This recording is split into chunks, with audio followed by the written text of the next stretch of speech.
रीइंकार्नेटेड के एपिसोड 74 के साथ हाजिर हूँ। तो लास्ट एपिसोड के एंड पे हमने देखा था ज़ाओची लिटिल फेरी से मिलने के लिए उनके परफाउंड पैलेस के बाहर जाता है, तो वहाँ पर किंगजू से मिलती है और किंगजू उसके साथ बात कर रही होती है। ज़ाओची किंगजू से कहता है प्लीज जाकर लिटिल फेरी से कहो कि मैं उससे मिलने के लिए आया हूँ, मैं पर्सनली मिलकर उसको थैंक यू बोलना चाहता हूँ, मेरा उससे मिलना काफी ज्यादा जरूरी है। किंगजू से कहती है नहीं, मैंने तुम्हें कहा ना कि हमारी सीनियर मास्टर किसी से भी नहीं मिलती, वो कभी भी किसी से नहीं मिलती, वो हमेशा अकेले में बैठकर सेक्युलेशन में प्रैक्टिस करती है और कल्टीवेट करती है। जाओ जहाँ से चले जाओ, जाकर कल के टूर्नामेंट की तैयारी करनी चाहिए, कल सुबह तुम्हारा मैच है। उसी वक्त सीनियर मास्टर किंगजू से कहती है किंगजू इस लड़के को अंदर आने दो। किंगजू भी इस बात से काफी हैरान होती है और उसे कहती है ठीक है मास्टर, मैं इसे लेकर आ रही हूँ। वो ज़ाओची से कहती है ज़ाओची चलो मेरे साथ आओ, और वो ज़ाओची को अपने साथ लेकर रूम के अंदर आ जाती है। ज़ाओची भी सोच रहा होता है, लगता है कि लिटिल फेरी के पास अभी भी मेरे लिए कुछ फीलिंग्स हैं और वो मुझे देखना चाहती है, इसीलिए उसने मुझे अंदर बुलाया है। तो ज़ाओची दरवाजा खोलता है और जल्दी से अंदर आ जाता है। लिटिल फेरी सामने खड़ी होती है, वो उसे कहती है लड़के क्या तुम्हें पता है कि मैंने तुम्हें मिलने के लिए क्यों बुलाया है? ज़ाओची से कहता है हाँ मुझे पता है कि तुम मुझसे क्यों मिलना चाहती थी, इसलिए तुमने मुझे जहाँ पर बुलाया है क्योंकि तुम मुझे मिस कर रही थी। लास्ट टाइम हमें एक दूसरे से जुदा हुए काफी दिन हो चुके हैं, इसी वजह से तुम मुझे देखना चाहती हो। तब कि लिटिल फेरी गुस्से के साथ चिल्लाकर उसे कहती है अपनी बकवास बंद करो, मैं ये बताने के लिए यहाँ पर बुलाया है कि हम दोनों के दरमियान में जो कुछ भी था वो खत्म हो चुका है। तुमने वहाँ पर मेरी जान बचाई थी थैथ वैली में, और जहाँ पर मैंने तुम्हारी जान बचा दी, अब हम दोनों का हिसाब बराबर हो चुका है, हम दोनों का आपस में कोई भी ताल्लुक नहीं है, इसलिए आज के बाद से हम दोनों कंप्लीट स्ट्रेंजर्स हैं और मुझे अपनी शक्ल भी दिखाई मत देना। ज़ाओची जल्दी से आगे बढ़ता है और उसे कहता है तुम मुझे बेवकूफ बना सकती हो, मुझसे झूठ बोल सकती हो, तुम अपने दिल से झूठ कैसे बोलोगी? मुझे पता है कि तुम हीवनली स्वर्ड विला में किस लिए आई हो, तुम यहाँ पर मुझे देखने के लिए हीवनली स्वर्ड विला में आई हो और तुमने यहाँ पर मेरी मदद भी की जब वहाँ पर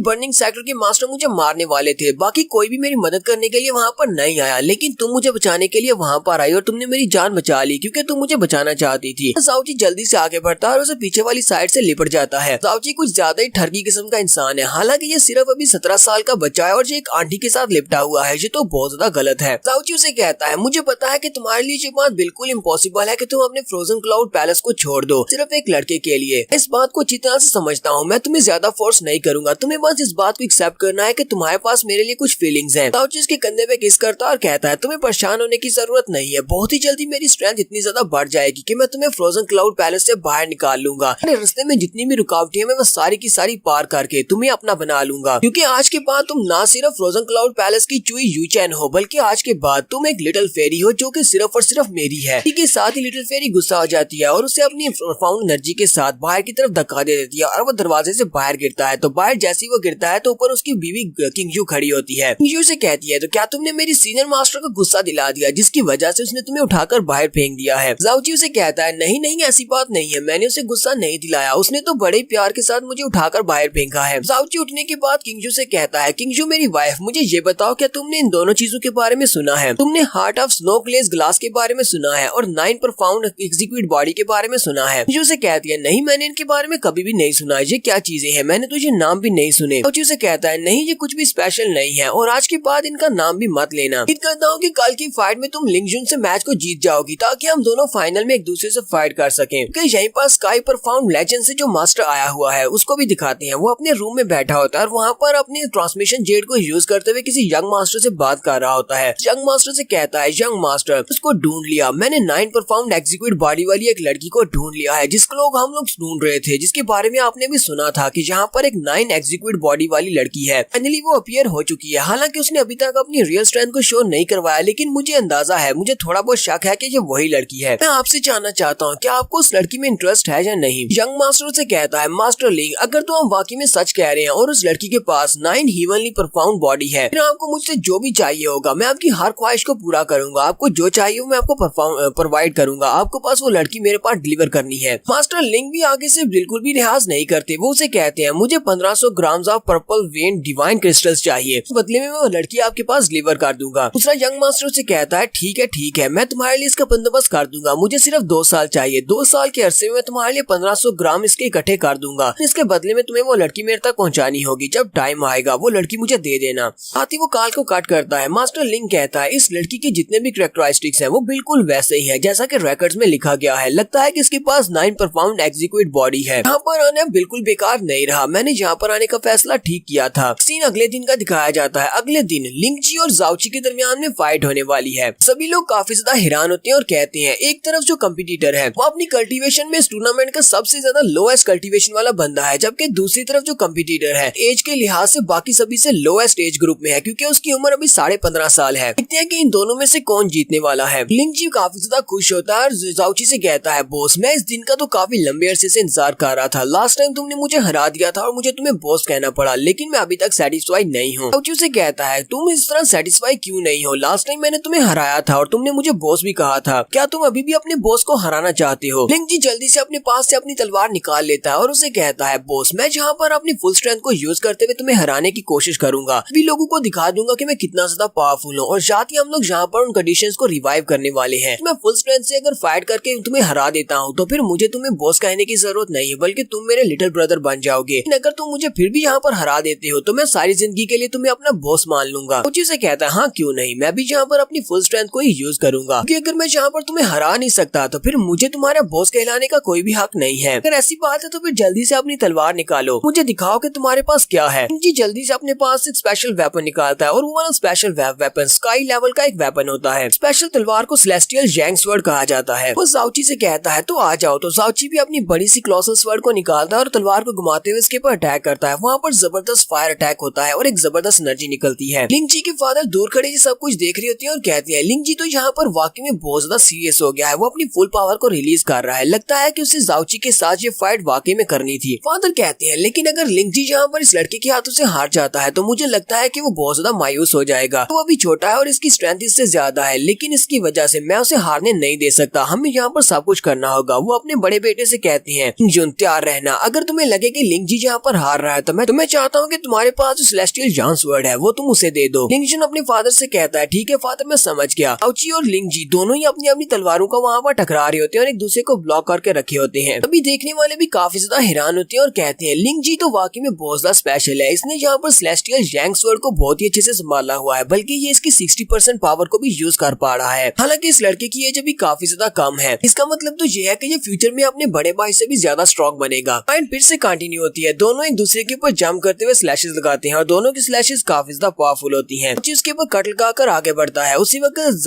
लिंगजी फिर से पीछे की तरफ से अपनी तलवार को घुमाते हुए उसके ऊपर अटैक करता है। जाओची फिर से घूमकर उसके ऊपर अटैक करता है। दोनों एक दूसरे के अटैक्स को अवॉइड कर रहे होते हैं, बार बार एक दूसरे के ऊपर अटैक्स कर रहे होते हैं। लिटिल जी यहाँ पर अपने एक स्पेशल स्किल को यूज करता है, हीवंस माइट स्वर्ड फॉर्मेशन, जिसका नाम हीवन स्टार फ्रेंजी होता है। कि हमारा जाओची अपने special skill falling moon sinking star को यूज करता है। दोनों वहाँ पर अपनी एनर्जीज को टकराती है तो जबरदस्त पावर निकलती है। जाओची हीवन स्टार फ्रेंजी को वहाँ पर ब्लॉक कर लेता है। देखने वाले बहुत ज्यादा हैरान होते हैं और कहते हैं जाओची भी किसी से कम नहीं है, इसने लिंगजी के अटैक को बड़ी आसानी के साथ ब्लॉक कर लिया है। मास्टर लिंग भी वहाँ पर खड़ा ये सब कुछ देख रहा होता है। मास्टर लिंग कहता है ये लड़का हालांकि इसकी कल्टीवेशन लेवल लो है, लेकिन क्योंकि ये लड़का एक भारी तलवार लेकर खड़ा है और इससे फाइट कर रहा है तो इसका मतलब ये है कि इसके सामने टिक सकता है, क्योंकि मैंने सुना है कि जिसके पास भी एक भारी तलवार होती है वो दुनिया के ऊपर राज कर सकता है। भारी तलवार किसी को प्रोटेक्ट करने के लिए बनाई जाती है। लिंग जी जल्दी से ऊपर की तरफ जंप करता है और ऊपर से जंप करने के बाद अपने एक स्पेशल स्किल इसका नाम sword billions of the extreme lightning होता है, उसको यूज करते हुए नीचे की तरफ आता है। वो अपनी तलवार को जाओची के कंधे के अंदर दंसाने की कोशिश करता है। हालांकि उसकी तलवार जाओची के कंधे के करीब पहुंचती है, लेकिन उसकी बॉडी के अंदर दंस नहीं पाती। जाओची कहता है ये पॉसिबल नहीं है, ये अपनी तलवार को मेरी बॉडी के अंदर नहीं दंसा पाएगा। जबकि लिंग जी भी इसी बारे में सोच रहा होता है कि मेरी तलवार इसकी बॉडी के अंदर दंस क्यों नहीं रही। इस अभी तक तो मेरी तलवार को उसके कंधे के अंदर चले जाना चाहिए था। इसकी स्किन इतनी ज्यादा हार्ड कैसे हो सकती है? बिल्कुल ऐसे ही जैसे कि इसने अपनी स्किन को बहुत सारे स्टील के साथ बहुत ज्यादा पावरफुल बना लिया हो। इसी वजह से मेरी तलवार इसकी बॉडी के अंदर नहीं जा पा रही। फिर मेरे बॉस ने कौन सी कल्टीवेशन टेक्निक को मास्टर किया हुआ है? लगता है कि इसने किसी स्पेशल बॉडी आर्ट को मास्टर किया है। जब वो अपनी तलवार को जाओची की बॉडी के अंदर दंसा नहीं पाता तो जाओची अपनी भारी तलवार को घुमाते हुए उसके ऊपर अटैक करता है और लिंग जी उसके अटैक की वजह से पीछे की तरफ हट जाता है। लिंग जी के मुंह से ब्लड निकल रहा होता है। इस वक्त उसका बड़ा भाई लिंग जुन उसके पास सेलेस्टियल जॉन स्वॉर्ड को फेंक देता है और उसे कहता है छोटे भाई इसको यूज करो। जल्दी से उस तलवार को भी कैच कर लेता है। तो अब लिंग जी के पास दो तलवारें हो गई हैं, एक सेलेस्टियल जॉन तलवार है, दूसरी सेलेस्टियल जैंग तलवार है। वो उन दोनों तलवारों को एक साथ यूज करने वाला है और दोनों स्काई राम के स्पेशल वेपन्स हैं। लिंग जी जाओची से कहता है बॉस अब मेरे हाथ में दो वेपन्स हैं और ये दोनों ही वेपन स्काई परफाउंड राम के वेपन्स हैं। अब अगर मैं इस दोनों वेपन्स को यूज करते हुए बॉस तुमसे जीत भी जाता हूँ, इस जीतने में कोई भी ग्लोरी नहीं है, मुझे जीत कर कुछ ज्यादा मजा नहीं आएगा, लेकिन फिर भी मुझे अपनी फुल स्ट्रेंथ को यूज करना पड़ेगा। मैं अपनी फुल स्ट्रेंथ के साथ तुमसे फाइट करके तुम्हें हराना चाहता हूँ ताकि मुझे बाद में इस बात का पछतावा ना हो। मैंने जिस बंदे को बॉस कहा कहा था कि वो तो इस लायक भी नहीं है कि मुझसे फाइट नहीं कर पाया। मुझे ये बात अच्छी तरह से पता है कि मेरा बॉस बहुत ज्यादा अमेजिंग है और मुझे इस फाइट में बहुत ज्यादा मजा आने वाला है। जाओची लिंग जी से कहता है किसी स्काई परफॉर्म ड्राम के एक वेपन को यूज कर पाना बहुत ज्यादा मुश्किल होता है। तुमने यहाँ पर दो वेपन्स को एक साथ यूज करने का फैसला किया है। अगर तुम इन दोनों वेपन्स की फुल स्ट्रेंथ को एक साथ निकाल पाओ तो बहुत ही अच्छी बात है। ये तुम्हारी एबिलिटी को शो करवाएगा। चलो देखते हैं कि हम दोनों में से कौन यहाँ पर जीता है। चलो मुझे अपनी फुल स्ट्रेंथ दिखाओ। यहाँ पर हम लोग अपनी एपिसोड 74 का एंड करेंगे। नेक्स्ट एपिसोड में देखेंगे कि इन दोनों में से कौन इस फाइट को जीतेगा और कौन फाइनल्स में जाएगा। एपिसोड की एक्सप्लेनेशन अच्छी लगी हो तो कमेंट करके जरूर बताइएगा। चैनल को सब्सक्राइब कर दें, वीडियो को लाइक और शेयर कर दें। शुक्रिया।